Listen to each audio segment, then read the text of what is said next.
Hey guys, Leggy Games here and welcome to another video. Today I'm going to be talking about Safemoon again. So it seems like there's been a massive rise.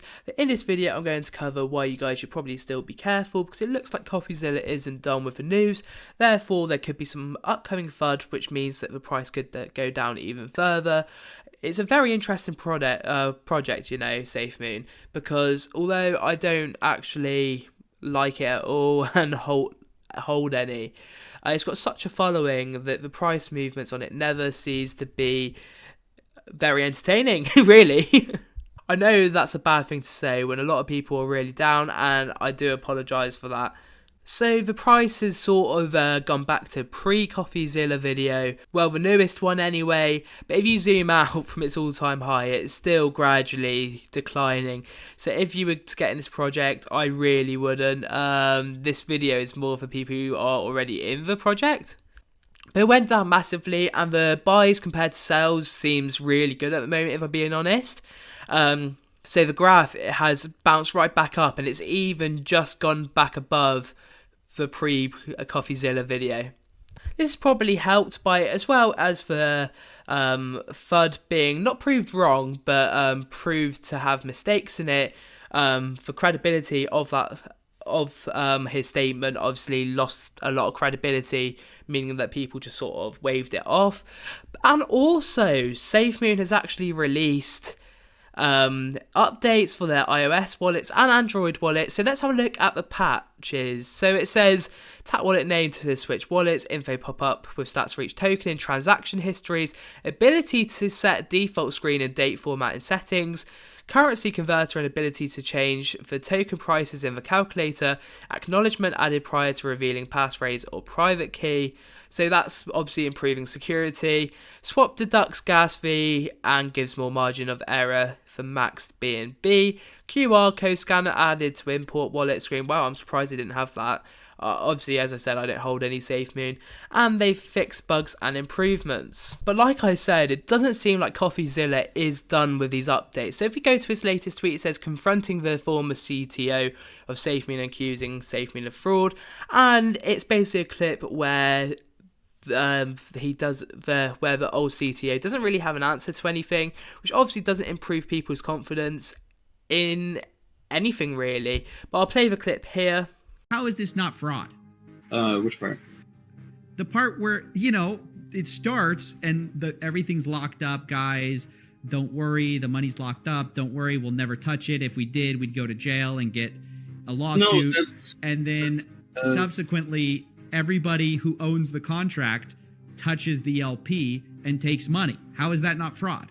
I think at first we were trying to do the auto locking. And then when the organization started, John leveraged to have it unlocked. So there was a lot of shifting at first. But no, the LP was taken from before John ever got on board. It was taken from March 5th. From the beginning, money was being taken out of the LP. You definitely ask those questions, but I don't have answers for you on that. Well, here, I'll send you the transaction, because I don't want to make I never like to make statements where people. I know it's all right. It's on the blockchain. It's on the blockchain. There he is taking 36 trillion Safemoon out of the LP on March 5th. How is this not fraud? At this time, they're saying it's auto-magically locking up for 4 years. You never have to worry. And then you guys end up with millions of dollars, and the investors end up with negative 90%. I mean, you can understand the problem there. Well, yeah. I see the problem, for sure. But the interesting bit of this tweet is the last 3 words. He said that he's got another lead. So if you guys are holding, I wouldn't be surprised if there's another crash, if there's another massive video. How long he spends on this video? I mean, it could be months, He spent, he said 12 months researching the last one he did, but I'm not sure how long actually he spent. Also, another thing I must say I dislike about a project, it's obviously you guys saw the Coffeezilla and Ben Phillips video, and I am aware that it's under there's new personnel like everywhere within Safemoon, and it's not the same as Safemoon V1, although obviously news and things that the old Safemoon did will still come out over time and still obviously affect the price of a new token. So you can't, like, as long as they've got the same name, you can't divide them completely. So I feel like, obviously, Jake Paul is currently in the lawsuit brought up. So he's got that involved with him, and Safemoon has that attached to it. Plus, there's a whole Ben Phillips thing. If there's 2 influencers, you know, there's going to be many more. That's my main issue with it. But then Coffeezilla said, Ben Phillips tries to copyright strike his channel for my video exposing him, pumping and dumping millions of dollars into Safemoon. Would be a shame if it backfired on him and even more people saw it. Now, as you can see from this photo, this was only a 5-second clip, therefore it got thrown out completely by YouTube. You can't claim someone. Normally, the general rule is if it's under 30 seconds and not just the 30-second clip by itself, you tend to do alright with copyright claims. Obviously, you can get absolutely bogus claims sometimes, and there's not really much you can do about it, which is the really bad thing about YouTube. But I'm sure that Coffeezilla will bring that up in a video, again, bringing bad light to Safemoon. Yo guys, so this part of the video is actually recorded a little bit after I did the other segment of the video, but basically there's this thread going around. It's actually trending on the subreddit Safemoon, and it's actually blowing up on YouTube at the moment. So it says Coffee Break made a huge mistake. He quoted the migration from V1 to V2 as taxed as being $100 million in losses. False. Now we find this. All of the Safemoon touch from the LP was either burned or put back. So as I said, this one got a lot of traction, but Coffeezilla, we're going to look at Coffeezilla's side to this. As he says, so the Safemooners are excited about this thread that tries to own me with facts and logic. Only problem is the math is completely wrong. I reached out to them, explained the issue and told them to take down their thread and issue a correction. They refused.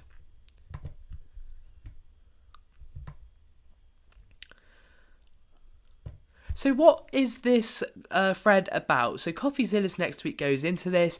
They start by trying to total up the entire amount of the Safemoon deployer wallet took from the LP. Immediately they made a mistake and counted buys as removed liquidity. They miscounted by 55 trillion tokens. So I'll pop the image which proves this right here. He then goes on to say, they then messed up the sales too for the same reason, counting when Kyle sold Safemoon as and liquidity. I pointed this out to them and they said it's basically the same thing. Wrong again, off by another several trillion tokens. Then they embarrassingly try to do some quick maths, and it turns out every number is wrong except for burn. 159 trillion tokens were not taken because they messed up the calculation. 100 trillions were not returned because they messed up the calculations. 21 trillion tokens were not brought because they, he's basically saying they messed up the calculations again. Actually, if they hadn't mislabeled the buys and sells, they'd know the Safemoon dev brought more than they thought. He brought 65 trillion tokens and he sold 61 trillion tokens. These buys and sells nearly cancel each other out and leave Safemoon Dev with 4 trillion tokens from purchases. He's got 3 trillion from pre-sale. So he tried going to this in private, except they actually just said no, they wouldn't remove it. But it's going to be interesting. There's definitely going to be some back and forth. As I said earlier in the video, Coffeezilla seems like he's got another video planned. So yeah, it's going to be really, really interesting, this. But I'll go out to my outro and I'll see you guys next time. Why am I interested in Safemoon if I'm not invested in it? You guys probably asking. Now, although I'm not actually a big fan of a coin, like I said, I believe that all these coins, and especially with a coin with the amount of investors and also the amount of people with eyes on it, I think that obviously any bad news is bad towards the whole crypto community and will slow progress. So that is why I do keep an eye on projects like this. So what are my final thoughts? My final thoughts is that obviously I think we're going to see an increase of Safemoon because the videos almost brought more eyes back on Safemoon and people are almost just buying in for the hype, which tends to happen with these moon coins. But if Coffeezilla makes a new video with the lead he's on about, I don't know what it's going to be.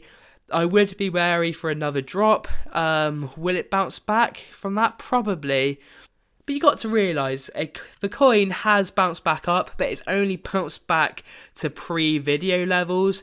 Like I said earlier in the video, if you look at the graph and look at where it was like a couple months ago even, it's still way down from that. So you've got if you are holding the coin and you brought it in about January, you've got a long way to reclaim your money. So I will be careful of that.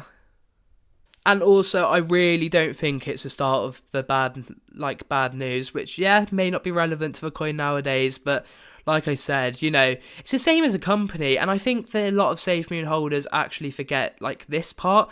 Say you've got a company, right? New owners, it's all about the brand name. If a company did something bad under its previous brand name, their stock price, even though they're a new company, new owners, would still plummet due to previous person's actions. That's a risk with taking the brand name forward. But and I think that a lot of Safemoon viewers or Safemoon holders almost are ignorant of that fact. Nothing against Safemoon holders, by the way, because I'm sure a lot of you are holding it, but I just think that a lot of people are like, oh, nothing with the old coin can hurt us, even though obviously how a coin trends is all about public perception. And that's my thoughts, guys, and I'll see you guys next time. Peace.